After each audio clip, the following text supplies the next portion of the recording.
Last night's election is being called the Earth's most watched election since World War II, the results of which are expected to completely transform American policy and Africa's position in the world.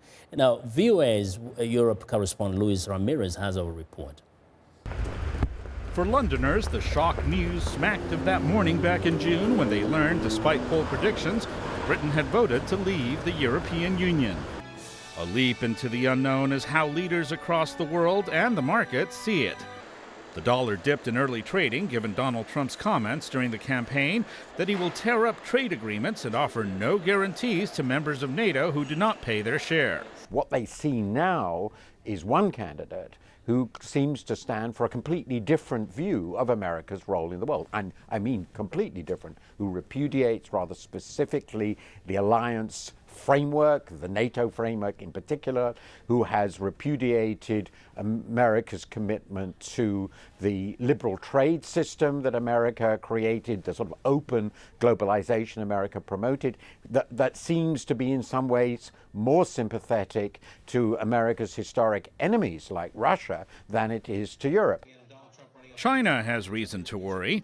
Trump has targeted Beijing's trade practices, threatening to slap 45% tariffs on Chinese imports. There's a whole range of sort of relatively outlandish statements that Trump said during his campaign that, if they were to come to pass, could create some pretty dramatic business and economic consequences in the region.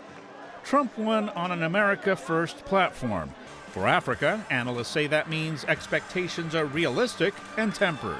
I think that what Africa has to do is to prepare for the worst case scenario, which would mean that the America under Donald Trump would focus first on American national interests and not necessarily on global interests, and not necessarily, therefore, on African interests.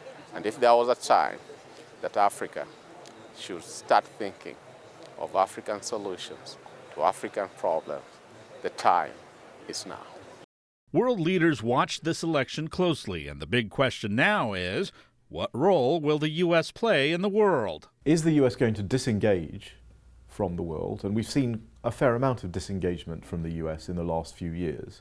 And what's happening in Syria is partly a result of that.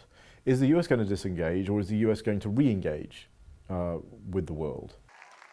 Trump said his administration will deal fairly with the world and seek common ground, not hostility. With the uncertainty of a new day also comes the hope that a dramatic departure from the established world order could bring new opportunities and maybe some positive surprises. Luis Ramirez, VOA News, London.